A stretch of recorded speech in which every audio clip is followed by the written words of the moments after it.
Hello. Hello सत्ताई Bhagat ji. सतसाहिब जी। भगत जी मैं हापुड़ से सुरेंद्र दास बोल रहा हूँ जी। हाँ जी। हापुड़ से सुरेंद्र दास। हाँ जी, हाँ जी, सतसाहिब भगत जी। भगत जी मैं अभी आपकी वीडियो देखी थी यूट्यूब पर। अच्छा। और मेरा इरादा बनता था वहाँ राजस्थान जाने हाँ। का। बस यानी घर के कपड़े पहन के और रिजर्वेशन कराने के लिए जा ही रहा था। कहाँ जा रहे थे? राजस्थान जाने के। अच्छा अच्छा अच्छा अच्छा अच्छा। हाँ जी, तो अभी एकदम ये देखा तो मैंने जो है मुझे पहले बात कर लूँ। जब भी पहले फोन नहीं उठा और अब जो है मनोज भगत जी से बात हुई थी। जी। तो अचानक ये ऐसे कैसे हुआ, क्या कारण है? वो देखो भगत जी, बात ऐसी है, जो लोग अभी मैनेजमेंट से बाहर निकले थे थोड़ी बहुत सच्चाई समझ के, उन्हीं के मार्फत ये काम हो रहा था। अपन तो कोई कर नहीं रहे थे स्पेशली। जी जी। और फिर उनके पास वापस दबाव बना दिया उन्होंने, रातों रात आके 2-3 गाड़ियां भर के। वो थोड़े से डगमग से हो गए फिर। चलो देखो, ये तो हम नहीं कह सकते। हम तो क्या कहें क्या नहीं कहें, कहावत है कि हम थोड़े लेट जुड़े जी जी। और परमात्मा से सत्संग देखे बहुत समय से थे। बाकी कभी इस चीज का दिमाग में बात नहीं आई। मैंने बताया था कि आपको तो थोड़ी सी दिक्कत इस तरीके से बनी, यानी कि अपने साथ जोड़ने का, जो भी परमात्मा का नियम था वो अपने तरीके से जोड़ा उन्होंने। और हम तो बहुत छोटे विचारों के आदमी हैं, बहुत छोटे से आदमी हैं। जी बस जी। यही है कि अपने देख देख के जी रहे हैं। औरों के हाल देख के अगर इस तरीके का व्यवहार रहा तो क्या कौन कहाँ जुड़ पाएगा, किसके पास जाएगा, क्या करेगा? तो सब परमात्मा का मिशन ही फेल होने के ढंग दिखाई दे रहे हैं हमें। नहीं, मिशन तो फेल नहीं होता परमात्मा का। ये परमात्मा के मिशन का एक हिस्सा है जो हो रहा है सब कुछ। पूरी दुनिया में यही तो एक सच्चा मार्ग है। तो गंदगी भगत जी कौन से मार्ग में फैलाएगा? काल इसी मार्ग में तो फैलाएगा। तो ये एजेंट और क्या कर रहे हैं? ये उसी की तो नौकरी कर रहे हैं। और इसी कीचड़ में से परमात्मा कमल निकाल लेंगे, अपने बच्चों की छटनी कर लेंगे। बाकी ऐसा थोड़ी है कि लाखों का नाम दे दिया तो लाखों पार हो जाएंगे। वो तो कुछ एक आत्मा होती है परमात्मा की पार। अब भगत जी बात तो आपकी भी सही है, बाकी करें क्या अब? भाई देखिए देखो भगत जी, अभी कहावत है, आप मरे जग परलय हुई। हमें समझ में आ गया तो बाढ़ में जाए दुनिया। हमारा जो कर्म है वो हम करेंगे, लोगों को सच्चाई बताना, लोगों को जागरूक करना। कोई जाग जाएगा तो अपने लिए जागेगा। जो कर्म फोड़ने वाले हैं वो अपने कर्म फोड़ते रहेंगे। अब बात वही आती है कि जो हमारे सामने 10 गलत कर रहे हैं और हम 10 को देख कर तो कहना फिर बदल ही जाता है ना आदमी, या तो उस रास्ते को छोड़ देगा। देखो भगत जी, भक्ति या वो फिर छोड़ेगा जिसके संस्कार कमजोर होंगे। बाकी चाहे 50 चाहे आपत्तियां हो, चाहे कुछ भी हो जाओ, भक्ति वो ये ज्ञान लेने के बाद भक्ति वो छोड़ेगा जिसके संस्कार कमजोर होंगे। वरना चाहे कितनी आपत्तियां हो, कितनी गंदगी फैलो, उससे क्या फर्क पड़ रहा है? मेरे साथ जो जो किया इन लोगों ने 7 साल में, शायद ही किसी के साथ किया होगा। तो क्या मैं इन लोगों को देख के क्या मैं भक्ति छोड़ दूं? क्या मैं गुरुजी में दोष निकाल लूं? अब हम भी ऐसे ही है। और इस तरीके से यहाँ कोई आपसे कम से कम किसी से तो बात हो जाती है। अब आपसे भी फोन करते हैं तो आपका भी घर, आप भी मजबूरी होगी कि आपके साथ के कि बीच में हो गए। दूसरी बात ये है कि जिम्मेवारी भी मान रहे हो, जिम्मेवारी उठा रहे हो। अब बाकी समझे तो किससे बात करें? हम तो बिल्कुल अकेले हैं, या कोई आसपास भी कोई ऐसा नहीं दिखाई देता जिससे बात कर लें या अपने विचार वो कर लें। भाई यही है कि कभी फोन कर वो देख दिया। अब बच्चों का फोन है, वो बच्चे अपने काम में लग रहे हैं, कभी उनकी स्कूल की पढ़ाई का वो आता है, जब टाइम मिलता है देख लेते हैं। तो देखो भगत जी, आने वाले समय में पूरी धरती पे सत्सेवकों के समागम होंगे, साध संगतियां होंगी। उसी चीज के लिए तो ये संघर्ष हो रहा है। अब सत्य के लिए भगत जी कितना वो संघर्ष करना पड़ता है।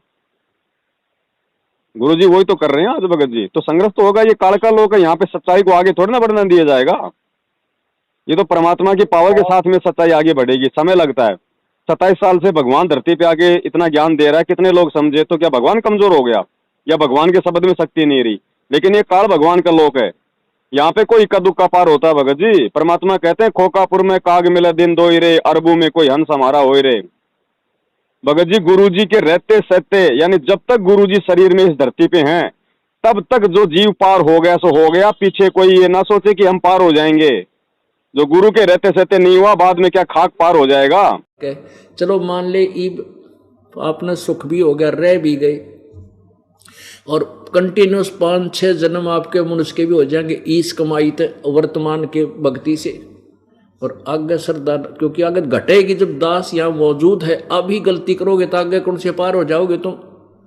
अब तो हर तरह से मर्यादा आपको समझाता हूँ, ये बताता हूँ ये गलती मत करो, तुम्हें फाउल पॉइंट बताता हूँ कि ये गलत, ये पॉइंट फाउल है, तेरा नाम खंड हो गया। तो अब भी जर रह जाओगे तो फिर आगे कैसे पार होगे तुम। जब ये दास चला जाएगा सतलोक, फिर तुम पर अंकुश नहीं रहेगा, ज्ञान तो रहेगा। तो ये मौका है, संघर्ष कर लो, जागो, जगाओ, आगे बढ़ो, ज्ञान को आधार बनाओ। जिनसे जगाते हैं तो या बताते हैं वही, या वो एकदम आगे से इस तरीके से धमका देते हैं या वो करते हैं एकदम। तो उनको करने दो भगत जी। देखो, आपकी सेवा क्या है? लोगों को संदेशा देने की, लोगों को बताने की, लोगों को जगाने की। अब उसके कर्म है, वो जागता है, नहीं जागता है, जाग के भी सो जाता है, उसके संस्कार हैं।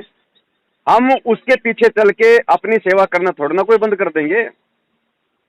और यहाँ तो भगत जी परीक्षा है, आपको बिल्कुल एंड समय तक भी ऐसा लगेगा जैसे बिल्कुल अंधेरा, लेकिन ये परमात्मा कब अचानक से उजियारा कर देगा मालूम ही नहीं पड़ेगा। लेकिन उस समय वो लोग पछताएंगे जो आज मैनेजमेंट का जो पलड़ा भारी है, इन पाखंडियों का, इन अज्ञानियों का, जो इनको देख के जो आज इनके पीछे चल रहे हैं, वो लास्ट में रोएंगे, वो पछताएंगे भगत जी। प्रहलाद भगत अकेला था, मीराबाई अकेली थी, गुरुजी ने बताया ध्रुव अकेला था, 650 साल पहले भगवान अकेला था, आज गुरुजी अकेले थे। आज गुरुजी के साथ में लाखों खड़े हैं, उनके सत्सेवक बच्चे। सत का मार्ग है भाई, जोर लगेगा भगत जी, पूरा आया। ये सतलोक जाने की मार्ग है। एक बच्चा यहाँ पे 2 टाइम की रोजी रोटी के लिए 16 साल तक प्रयास करता है। 16 साल तक कितने उसको एग्जाम देने पड़ते हैं, कितने उसके मास्टर को डंडे खाने पड़ते हैं, कितनी उसको पिटाई सहन करनी पड़ती है, कितनी उसको मेहनत करती है। रात को 2-2 बजे तक जाग जाग के वो तैयारी करता है, तब जाके ये गारंटी नहीं कि उसको नौकरी मिल जाए फिर भी। और ये तो सतलोक जाने का मार्ग, सदा सदा से सभी झंझटों से मुक्ति पाने का मार्ग। इसमें तो भगत जी एडी से लेकर चोटी तक पसीने आएंगे। अब भगत जी इसमें एक चीज और हमारे सामने आती है। अब जैसे कि हम तो जुड़े ही बहुत थोड़ा समय हुआ, हमें जुड़ने का ये मानिए कि 1.5 साल, मान लो फरवरी से फरवरी 1 साल और 5-6 महीने ये हो गए, यानी कि 1.5 साल मानो जी। अब 1.5 साल पुराने, अब उसमें भी जो है फर्जी तरीके से जुड़े हुए, कोई सही तरीका तो था ही नहीं। अब जिनके साथ गुरु का आशीर्वाद वैसे है वो एक अलग बात है। अब जैसे कि आपकी वीडियो देखने के बाद अब महसूस होता है भाई हम तो जुड़े तो लेट, बाकी जुड़ने का भी तरीका अच्छा नहीं रहा हमारा, यानी कि हमारा जो वो है। अब हम जैसों के तो आधे तो डामाडोल यहीं बीच में हुए पड़े हैं। अब कैसे तो हिम्मत बंधे, कैसे धीर बंधे, समस्या तो यहाँ आती है। देखो भगत जी, वो थोड़ी सी ज्ञान की कमी है। भले ही आप फर्जी तरीके से जुड़े हैं, लेकिन आज आपको समझ में आ गया और आप मर्यादा में रह के भक्ति कर रहे हो, तो इसमें फर्जीपना क्या हो गया? सही है, भक्ति करोगे परमात्मा आपको देगा, मालिक अंतर्यामी वो देख रहा है सारा। अब हम अपने बिल्कुल कोशिश तो ये है कि हमसे एक जैसे कहते हैं ना चीटी भी हमारे से दबाव ना माने, और उसके बाद भी हमें जो है बार बार सताया जा रहा। बार बार ये मानो कि हमारी स्थिति ये है कि किराए के मकान में रह रहे हैं, सब कुछ होते हुए, और बस कुछ कह नहीं सकते, क्या बताएं अब अपने किसी को क्या बता सकते हैं। आप कम से कम किराए के मकान में रह के खुली हवा में सांस तो ले रहे हो। अपने गुरुदेव कहाँ रह रहे हैं भगत जी? उनको देख के चला जाएगा भक्ति मार्ग में, दुनियादारी को देख के नहीं चला जाएगा, फेल हो जाएंगे। अपने गुरु को देख के चलो भक्ति मार्ग में, उनके आचार विचार आचरण रहनी करनी को। उनके पास में क्या है भगत जी? आज गुरु जी के पास में एक किराए की झोपड़ी भी नहीं है, उनकी जेब में 2 पैसे भी नहीं है, उनके बेटा बेटी भाई बंधु रिश्तेदार कोई उनका नहीं है। संगत भी उनके साथ में विश्वासघात कर रही है आज इन काल प्रेरित लोगों के बहकावे में आके। तो वो भगवान भी तो किसी उम्मीद पे जी रहा होगा, वो भी तो हमें कुछ मतलब दिखाना चाहता है, कुछ समझाना चाहता है, हमारी आंखें खोलना चाहता है। तो भगवान को देख के चलो ना। क्या दिक्कत हो गई अगर आप झोपड़ी में हो तो? क्या दिक्कत हो गई? मैं पवन दास भी तो भगत जी किराए की झोपड़ी में रह रहा हूँ, मेरे पास क्या है और ना मुझे चाहिए। ये अपनी व्यक्तिगत समस्या है भगत जी, इनको हम भक्ति से नहीं जोड़ सकते इनको। अब ये थोड़ी कि हम भगवान के शरण में आ गए तो बैठे बैठे मिल जाएगा सब कुछ, मेहनत तो करनी पड़ेगी। सोच समझ के अपना काम करो, समाज में अपना व्यवहार बनाओ, सोच समझ के काम करो भगत जी। हर चीज को हम गुरु जी के पीछे थोड़ा ना छोड़ देंगे ऐसे। चलो अब मैं कहीं थोड़ा आया हुआ था ना।